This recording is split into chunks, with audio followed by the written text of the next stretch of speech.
Quick question. How do you say you go inside a car? Do you say, I enter the car? You can say that and people will understand you. But if you want to level up your English, there's a much more common way to say it.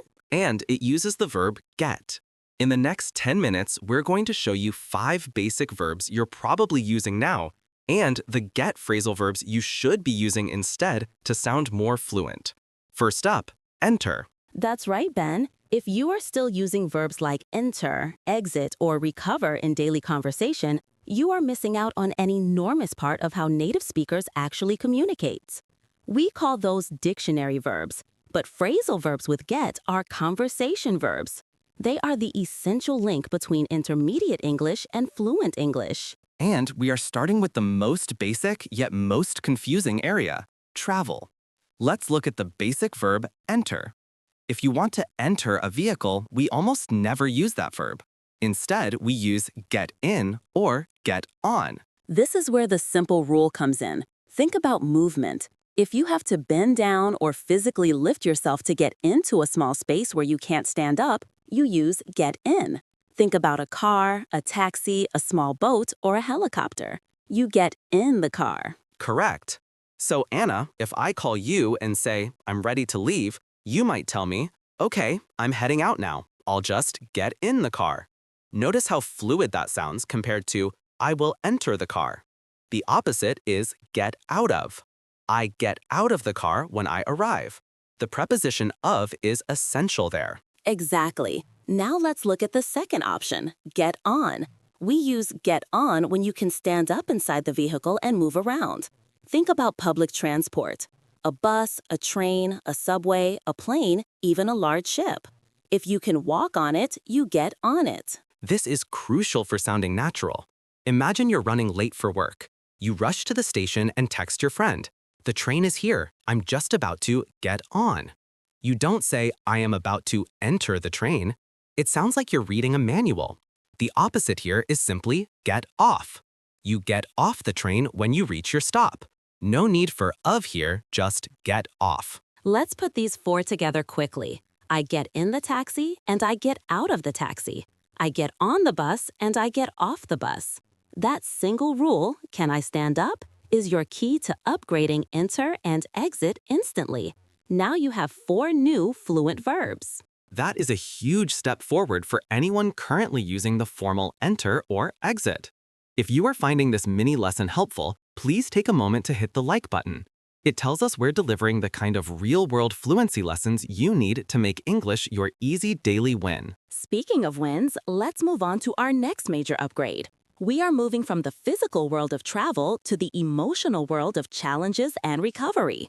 The basic verb here is recover, or sometimes be shocked by. The phrasal verb that replaces both is get over. Get over is one of the most versatile and necessary phrasal verbs in daily English. It literally means to overcome or cross something, like when you get over a wall or a fence. But we use it figuratively all the time to mean recovering from something difficult, emotional, or shocking. For example, if you were sick last week, you would naturally say, it took me 3 days to get over the flu. You wouldn't say, it took me 3 days to recover from the flu. Get over is the fluency choice. And it's not just for illness. It's for shock or disappointment. Let me tell you a short story. Yesterday, I went to buy tickets for a concert I really wanted to see. I got to the website and they were all sold out. I was devastated. I called Anna immediately. I said, Anna, I can't believe it. I just can't get over this disappointment. That's the perfect use. When something is so shocking or frustrating that you keep thinking about it, we say, I can't get over it. It means you can't stop feeling surprised or sad about the situation. You need time to pass, time to cross over the event. So, if you are describing a breakup, a lost job, a major surprise, or even a bad movie, get over is your fluent upgrade for recover or deal with the shock. Try using it today when describing the last thing that really surprised you. Did it take you a week to get over the news? So far, we have upgraded enter, exit, and recover. Now let's tackle our final, but perhaps most challenging concept, communication. If you are using the basic verb communicate to describe successfully sharing an idea, We have two much better, more natural options, both using get. These are crucial for the workplace. We are talking about get across and get through. They sound similar, but they have distinct uses that are essential for clarity. Let's start with get across. This phrasal verb means to make an idea, a feeling, or a message understandable to someone else. The focus is on the idea successfully completing its journey from you to the listener. A perfect example is in a difficult meeting. You might say, "The problem with my presentation was that I couldn't get my main point across to the management team." Your idea failed to travel from your mouth to their brains. It didn't cross the gap. You wouldn't say, "I couldn't communicate my main point." You might have a great idea, but if you speak too fast or use confusing vocabulary, you won't get the idea across. This is a powerful, concise phrasal verb that immediately makes you sound like you were operating at a higher level of English. Now, let's look at get through. While get across focuses on the message, get through focuses on the person or the task. It means successfully reaching someone or successfully completing a difficult task. Think about making a phone call to a very busy person. You try 3 times, and finally you say, "Great, I finally got through to the manager." You successfully reached the person. The connection was made. Or, going back to our disappointment story, let's say you have a massive pile of reports to finish at work. You feel overwhelmed.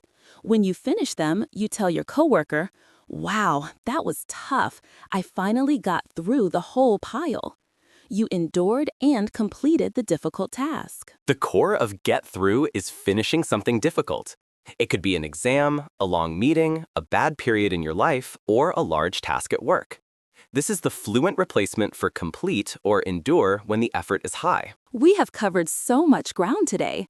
We took 5 basic, almost childlike verbs and upgraded them to 5 powerful, conversation-ready phrasal verbs. Let's recap the fluency upgrades we achieved in this 10-minute mini lesson. We successfully killed enter and replaced it with get in, small spaces, and get on, large spaces. And we eliminated exit and replaced it with get out of, small spaces, and get off, large spaces. That's 3 phrases right there. We also retired the formal recover and the clunky phrase be shocked and replaced them with the single, smooth phrasal verb get over. And finally, we split the vague verb communicate into 2 powerful verbs, get across for making an idea clear, and get through for reaching someone or completing a difficult task. These aren't just extra words, they are the vocabulary that makes your English sound effortless, natural, and truly fluent.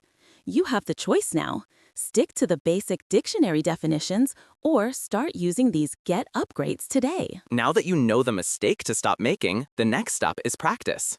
Take one of the new phrases you learned today, maybe get over, and write one sentence about a recent disappointment you had. That immediate action will cement the new vocabulary in your memory. If you enjoyed upgrading your fluency with us, please make sure you subscribe to Pocket English Podcast. We are dedicated to bringing you these short, friendly lessons every week so you can make consistent progress without feeling overwhelmed.